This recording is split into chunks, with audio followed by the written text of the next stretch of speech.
10 years ago today, this national nightmare began. Trump, a decade ago today, went down the golden escalator, as they always say. And I was 12, okay?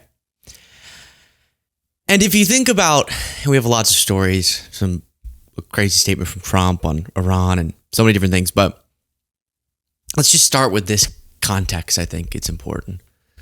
Think about little old me as a 12-year-old.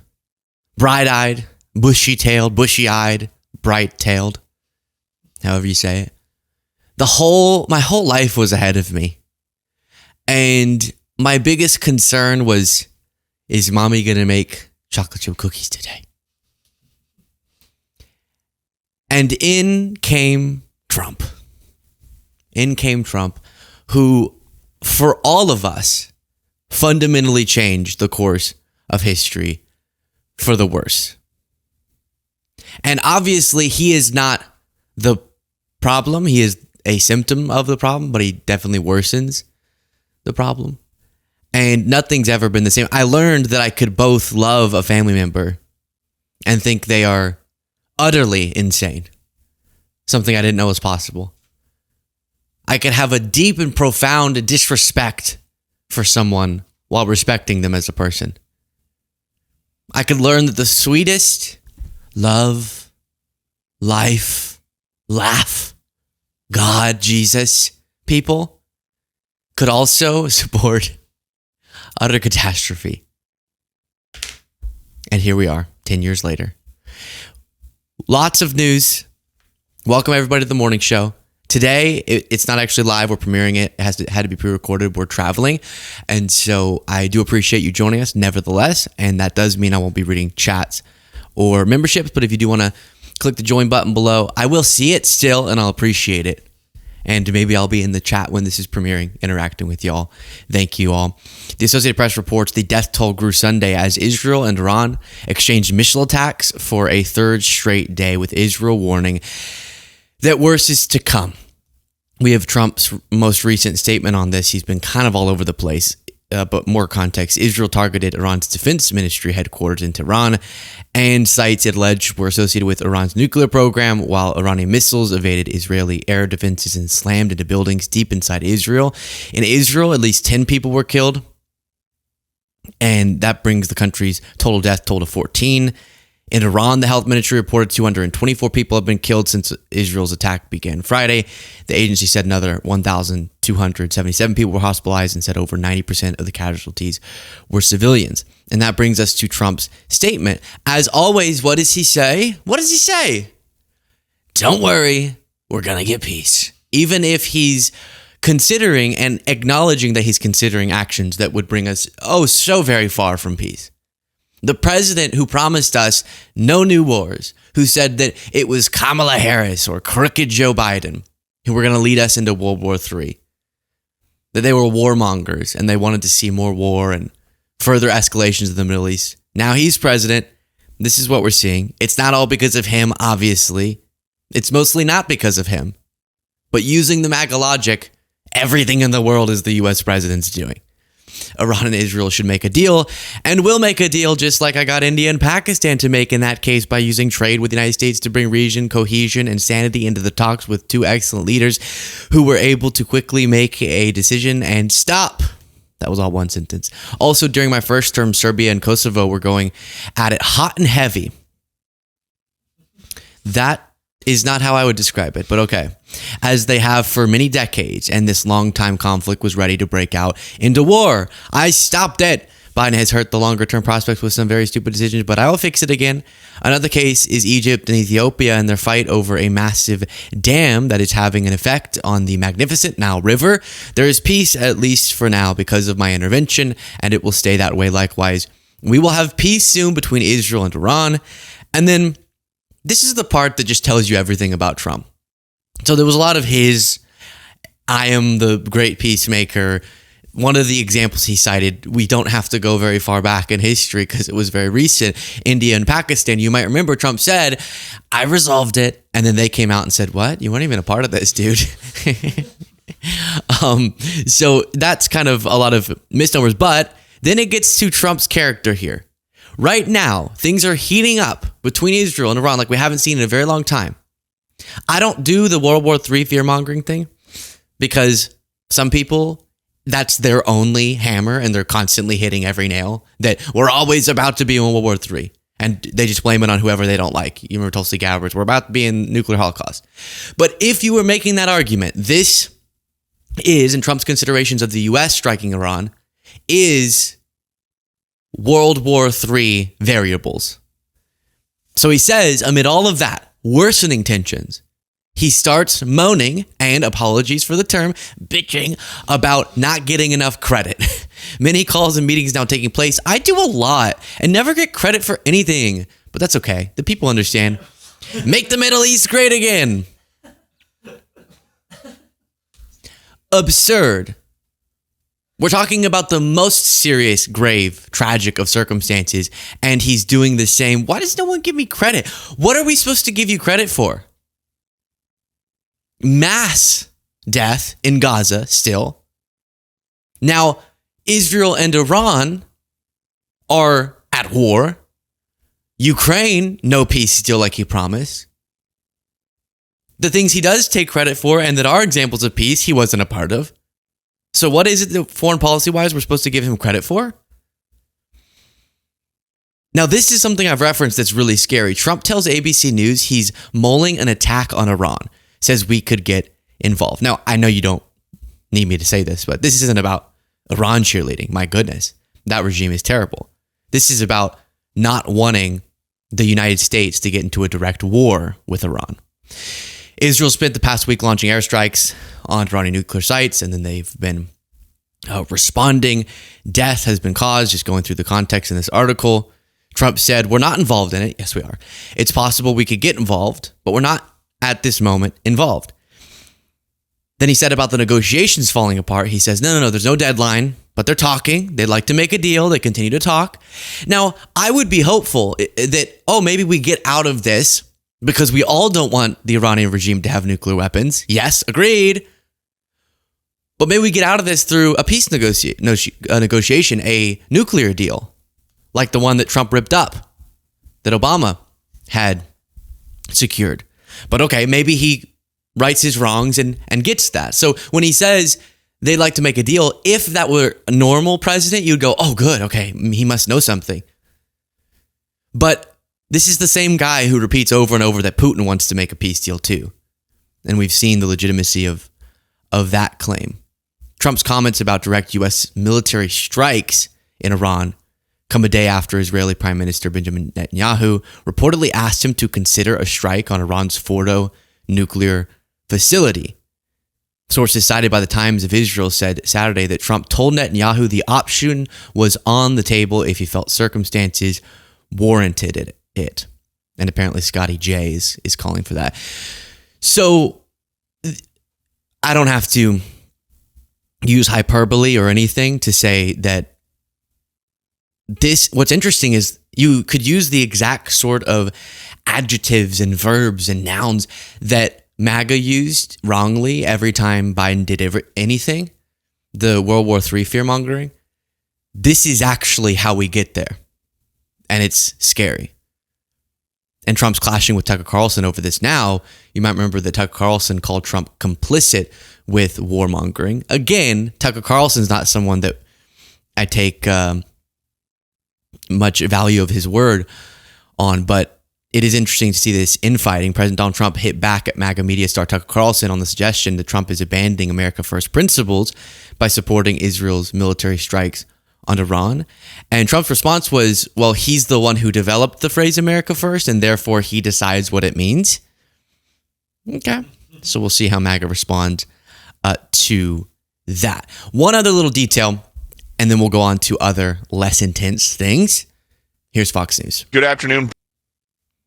Let me quickly refresh this and get this for you.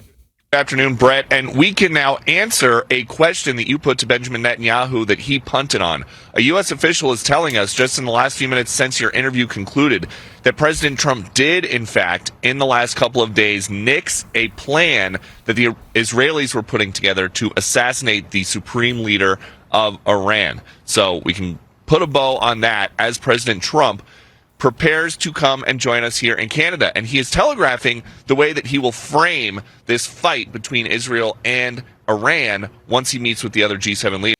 So that's where we'll leave the Israel-Iran-Trump conversation.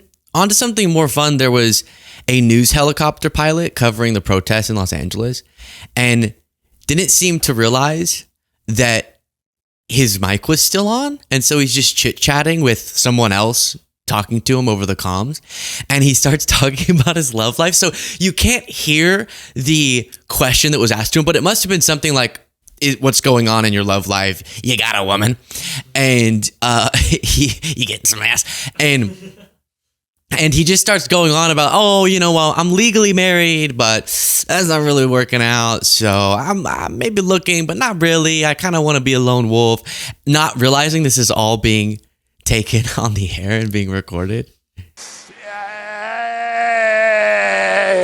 The answer is yes. You know what? I don't care. I don't care about my. I am married. I am legally married. I am legally married. That's about the only way you can really say it. I am legally married, but I am not looking at now at all. I just had a bunch of debacles with my personal life. Yes, it's true. I know. It's hard to believe. Somebody that doesn't even know what he's talking about in a relationship. Next time you're in a helicopter, just know that this could be the pilot's mindset. And, but I got nothing right now. Got nothing. Not really looking. Trying to find myself and be happy. I'm being serious about that. Love it. I want to be beholden to no one at this moment. Do I get lonely? Of course, but I got cats. Oh,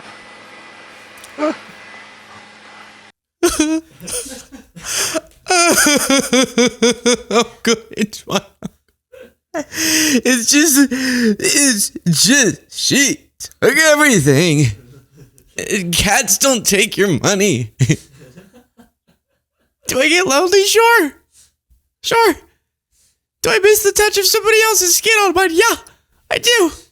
But oh, good. You're sitting in the back of the helicopter. Can we land, please? Oh.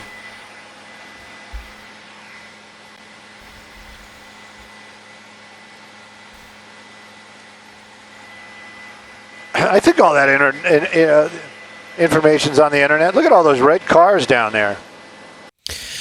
So here's what was going into my mind. Well, first of all, the circumstances made sense, okay? But just recently, for I think only the first, maybe one other time in my life, I've been on a helicopter. And recently I was on one. And I was talking through, you have to like talk into the little thing to hear each other. So I was talking to the pilot, and he turns around to look at me. As we're flying that way, he's looking at me. And I was so, I kind of was like, oh, no, but like we're above there's buildings. I'm not the expert, but I think you're supposed to face that way. That was scary. I cannot imagine sitting in a helicopter and the person starts going on about, I'm lonely. I just don't want to be beholden to anybody. And do I think about my ex-wife sometimes? Yeah, I do. And we're technically still married, so she's technically my wife. So you'd think that sometimes she would, but I'm good. I'm just trying to be happy. Am I? No. But I'm choosing it. I just don't want to be bogged down. Women, they have so many needs They're so emotionally needy. They're just really emotional. And so they're always asking you like, oh, take me to dinner. Take me to a restaurant. And don't play video games throughout the whole night. So I'm good is the point. I'm happy. It's just what had happened is she has a sister, and they look really alike. They're not twins, but they look really alike. And so I was thinking it's not like wrong if I pursue her sister because they look so similar. So it's not really cheating because it's really me honoring her just twice. But then she didn't see it the way I saw it. And she said that I was cheating. And I said, well, your sister's hotter than you. And that's kind of what had happened. That's what led to her leaving me. But we're technically still together, but we're separated. So, but then her sister doesn't want to see me anymore because that caused a rift between them. And so she got the house and I got the cats. And I don't see that as fair. But I love the cats. But I resent the cats. I see my ex, still legally married wife, in the eyes of the cats. And so, where are we landing? Is this... As he's turned around the whole time talking to you. That's what I imagined. Just after that recent experience, I just imagine the helicopter pilot just goes on this long thing and you're just, please don't have a mental breakdown right here. Please. You have my whole life in your hands, sir. No. I like though that he's just trying to be happy. That's what I like. But that was funny. It was caught on a hot mic. Little interesting phenomenon. Gen Z is drinking less, which some say is good. As dry January begins, there's one generation that has already begun cutting back on alcohol. This is a little bit old of an article, but Gen Z. Data from the National Institute of Alcohol Abuse and Alcoholism indicates that alcohol consumption in the U.S. has risen overall, but research from the National Institute on Drug Abuse shows that lifetime drinking, past month drinking, and past year drinking among young people began to decline around the year 2000. That means that such declines have especially impacted Gen Z, defined as anyone born from 1997 to 2012. And some millennials born between 1981 and 1996. Is becoming clear that for whatever reasons, today's younger generations are just less interested in alcohol and are more likely than older generations to see it as risky for their health and to participate in periods of abstinence, like dry January. One of the experts said there's no clear one reason for alcohol's decline among Gen Z, but experts point to a variety of factors. So I bring this story to you for a couple of reasons. The first is because I think the younger generations, Gen Z, gets a lot of crap. A lot for good reason. I'm the one levying it, but it's kind of okay. You know how like you can make a race joke if you're in that racial group, and you can make like a gay joke if you're gay. You can like say a slur if you're like the one who the slur applies to, which as a total side note, kind of weird. Okay? I've always found that concept weird. This word is bad. It is harmful and it causes people pain. But if you're one of the people who it causes pain, use it like a maniac. Okay? Because you're taking it back. Really? Even if I'm using it negatively. Okay. But I see that similarly as why I criticize my own generation. I think that our attachment, and it's not even our fault, but like a lot of people, especially the next generation's attachment to social media is going to cause, I don't even know what. I'm scared. This is Tic Tac. Yes, platforms like Tic Tac. And just this idea we talked about in the bonus show where everything has to be for a TikTok. Everything, your proposal can't just be a proposal. It has to be something for a video. There are proposals on TikTok of like a specific thing to increase view duration where you're doing cards and it's like slowly telling the audience that you're about to propose and you're standing behind the person you're proposing to. That, or constantly random retail workers are being approached and like, oh, can you do this thing with me? And oh, if you do this, I'm gonna, like, they'll prank some hardworking person and then give them a big tip, and it's sort of like, oh, I didn't ask for your consent to put you in this video, but now that I did, I'm tipping you to like compensate for it. And everything's about getting a TikTok. Yes. And that is going to cause all of us to die. Joni Ernst said it. We're going to die. But I think we're not just going to die, like, eventually. I think our brains are going to die. And that's where AI comes in. I think it'll sync up perfectly, where our brains will have been TikTokified so badly that we're just zombies. And then AI will just, like, that's when we'll give the power over to AI. Because we will have given up. And there are like these little kids. I sound like a much older person right now. The kids and their phones. Who the phone is like twice the size of their head. And they're scrolling through TikTok already. And it's crazy. So, point is, that can't be good. And everyone being a little influencer in their life, other than me, can't be good. And none of it can be good. But doesn't mean that in every way we are doomed. Have we replaced the addiction of alcohol with the addiction to social media? Maybe.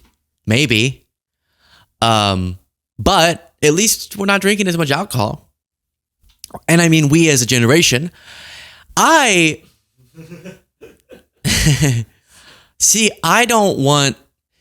what I think would happen though. If we stop drinking too much, too aggressively, then we'll be resented by the older generation. And we don't want that. They'll see us as, you don't know what it was like. You didn't have the stress in your life that necessitated heavy drinking like we did, right? There will be that sort of generational resentment if we really cut back on drinking. So what I've done, bravely, is, as much of my generation, I guess, is consuming alcohol less, I've tried to compensate and balance the scale. So really, I don't even like it. I'm like, fine, I'll have a margarita. Fine. Just to make sure we don't get too wimpy. Last night, for example, we had a little shindig, and I was thinking, no, I don't really drink, that's not my thing. But then I saw this article, and I've always valued, I have a good relationship with the older generations. And so to show I'm one of them, I decided to drink. And then another one. For many of you, it was for you. I did that for you. Do you not understand? You don't seem grateful. No one ever gives me credit, as Trump would say. No, obviously this is really good, and hopefully that trend continues.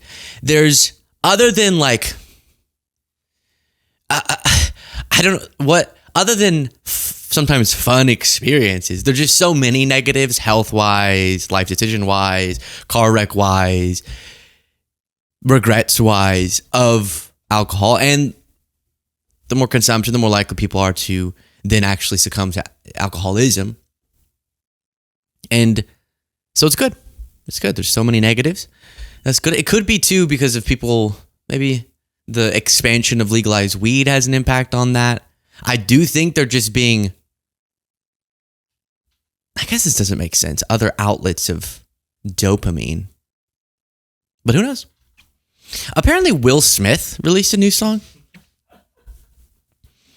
And I have to be honest, I like most music. I like a lot of music. And I like music, And music, other just different genres of music, of all types. I think he could have worked a little harder on this one. I like pretty girls. I love love pretty girls. Girls, girls, girls, girls. I like pretty girls. Girls, girls, girls, girls. So at this point, you might be thinking, is this the whole song? Stick around to find out. I love pretty girls. Girls, girls, girls, girls. You don't gotta wait in line tonight. You too fine for the line tonight. 5 plus 5, you a dime tonight. It's a full house, better play your cards right. I'ma post your pic if you pose. Make one phone call, you in vogue. Head, shoulders, knees, toes. Hold up, wait. Okay, I don't think I gave it a chance. I actually kind of like this. Head, shoulders, knees, and toes. I just think the rhyming is a little bit, like, basic. You know? But, Pose. I'm about to do some investing. I'll spend it on you and your bestie. You and your twin on a jet ski. I'll change your life if you let me. I like pretty girls. Girls, girls, girls, girls. I love pretty girls. yeah, this just doesn't feel... is this from recently? This doesn't feel like this era at all. This feels like 1990s. Did he say he likes pretty girls?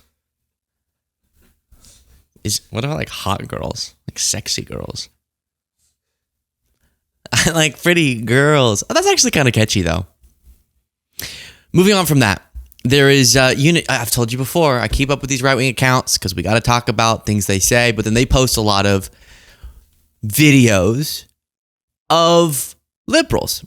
And sometimes I think the ones that the right-wingers like to dunk on provide for a good, insightful conversation about how to message on liberal topics. So let's listen to this video that was titled 5 Words You Had No Idea Are Racist. Off to a bad start. If we didn't know they were, they might not be. That's what I'll get to, which is words have the meaning that we societally kind of agree to, which is why certain words have shifted in their meaning and why some have become more inappropriate as more weight is attached to them, which is fine. I'm not one of those people that says, oh, well, like the F slur means a bundle of sticks, so how could it possibly ever be hurtful to say? No, I mean, it is how we use it, and you can make very clear with context clues how you're using a word. So some of these, or let's listen, but then to loop back around to the point, which we will, arguing people shouldn't say some of these words when they've lost the meaning she brings up and they mean something different is a losing battle. As a reminder, click the subscribe button if you appreciate the show.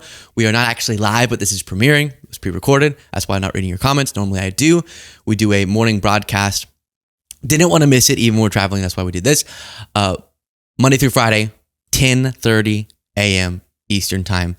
And we have lots of fun. It gives us a chance to talk about other things than what fits into our normal show. Hi, my name is Kylie, and here are 5 words you use every day that have racist origins. Number 1, hip hip hooray. Although it might sound joyful, hip hip was an anti-Semitic chant used by mobs in Europe in the 1900s, especially during the hep hep riots in Germany. It has a much darker past than people realize. Number 2, moron. Moron was a term used to describe people with intellectual disabilities that was often used to justify forced sterilizations. It was very common among eugenicists. Number 3, eeny, meeny, miny, mo. I am shocked by how many people do not know that the word tiger was originally this word. It was common in both the US and the UK, and it took decades for people to change it, even in schools. Number 4, powwow. It's not just a meeting, it's a sacred indigenous ceremony where people gather. Using the term to describe a business meeting can come across as disrespectful, even if you don't mean it to be. And number 5, Eskimo. This was a term given by outsiders to label indigenous people, and the term means eater of raw meat. Many indigenous Arctic people find it offensive and outdated. Words matter, and knowing the roots of these words help us to be more respectful and conscientious people. If you use any of these things, I'd encourage you not to, but obviously I'm not the language police, okay? Oh, well, that was a nice caveat. Because this is the thing. This reminds me of, there was like a Stanford, right wing went crazy about it. Stanford words list, and it felt like every word was on it with an explanation as to why it was offensive. It was like, patriotism. This could be seen as hearkening back to the mass slaughter of, it's like, whoa, my gosh, wait, that's not how most people use it. And so what's tough is this is a really squishy, flexible concept. don't buy it. So there's two sides of this argument, that any word ever that you find some origin that people use in their regular life, that we should shame people for using. She said she wasn't language police, so I appreciate that. But that we should shame people when the word has completely lost that old meaning and means something different. That's one end of it. That would be like more the left if we're doing a political spectrum. And then the right wingers do the whole words only mean nothing but what they mean to you, so nothing ever means anything. Which is also silly because exactly, yes, words only mean what we make them mean. That they're just noises out of our flappers, our lips. But they also are everything. Like they start wars, they end wars, they create relationships, they end relationships, they further human intelligence. They are the way we communicate, induce feelings in one another, express ourselves. So they have a lot of weight to them also. But how much weight they have, that is a very stretchy, arbitrary, in the moment, socially determined idea. And so as libbies, we have to not go overboard with making the list so long of words that really aren't harmful. Like people don't actually find themselves hurt. If I say, oh, let's just go have a quick powwow. Who's thinking that's to hurt somebody's feeling? Nobody. But when someone says, hey, you liberal F-slur, I'm not like, oh, they mean I'm a liberal bundle of sticks. So you would go, oh, you are allowed to say that, you are, but I'm telling you that my reaction to it is thinking you mean what you definitely mean.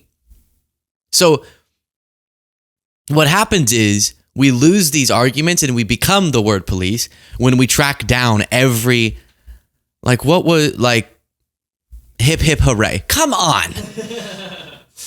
Hip hip hooray.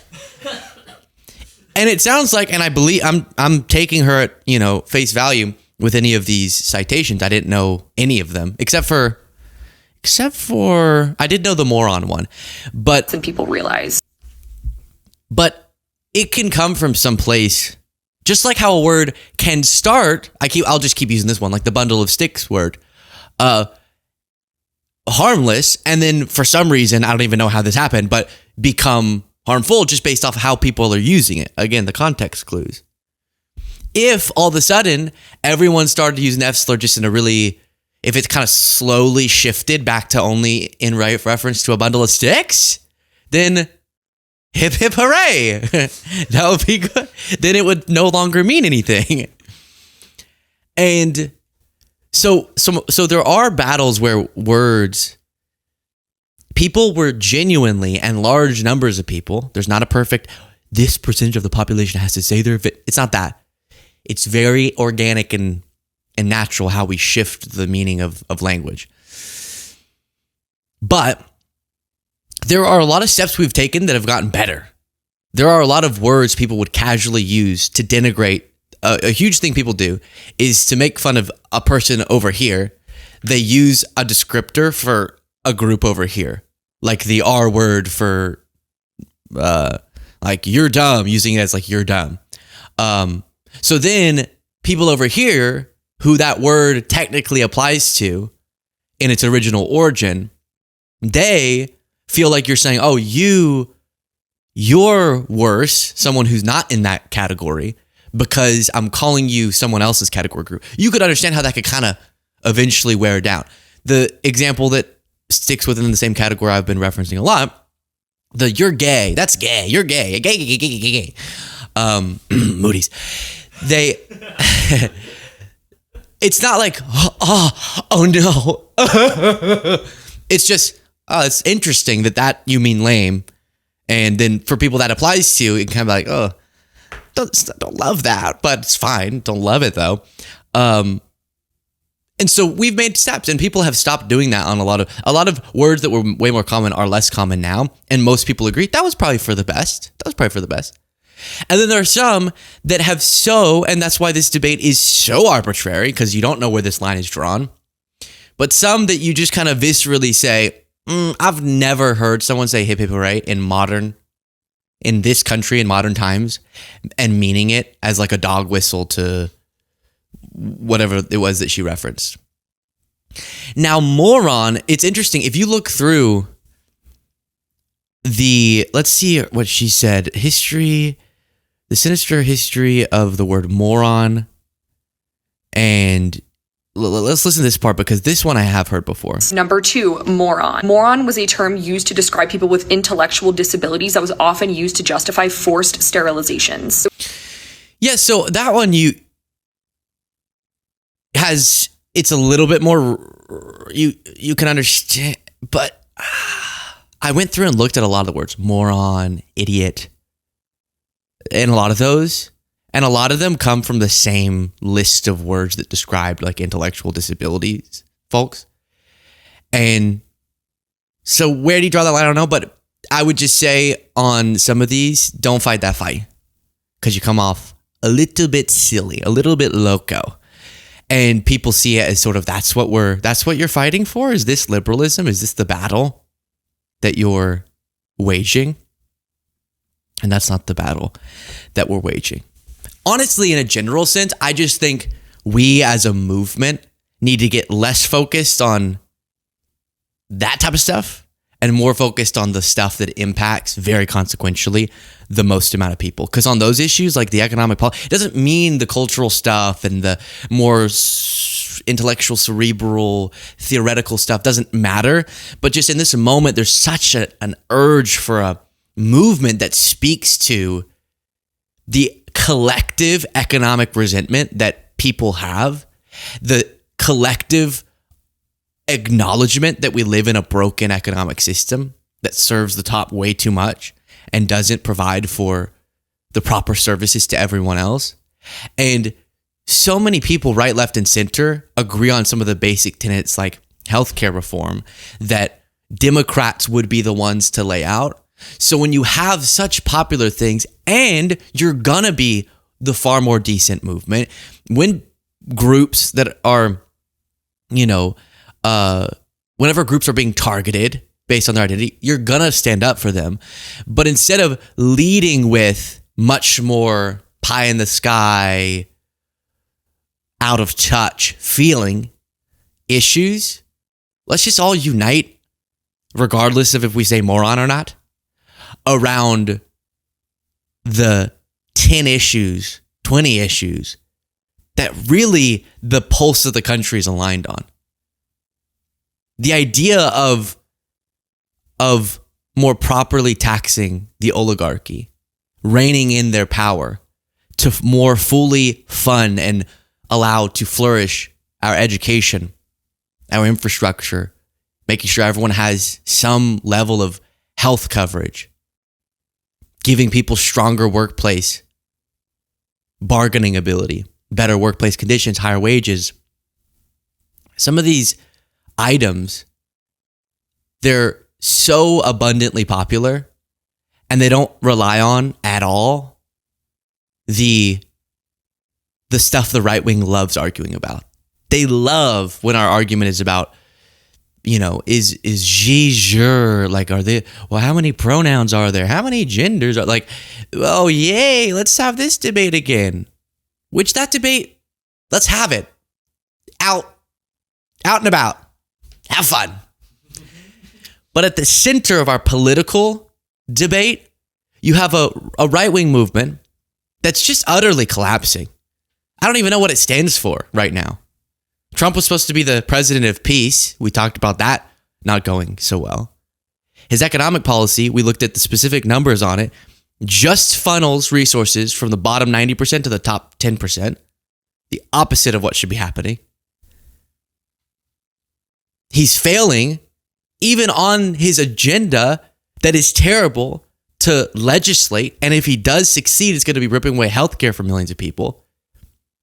I think in a moment like that, how about we go, hey, regardless of where you stand on the pronouns debate, let's just all link arms and say we want everyone, the 99%, the 90%, we want everyone to be served better by this government. And it's not by ripping away healthcare. It's by giving people more healthcare. It's not by funneling resources from the bottom to the top. It's by investing the vast resources of the top better in the 90%. And that I think it's pretty easy to get people on board with that. But they get distracted when we scream more. And it's not really necessarily always our fault, but when the debate becomes about these, honestly, as important as they are in people's lives, some of them, like to the collective American public, are not super relevant to most people. Doesn't mean they don't matter, but they're not as consequential.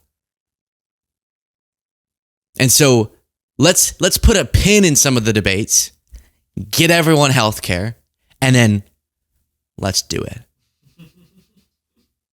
How naked can drag queens get?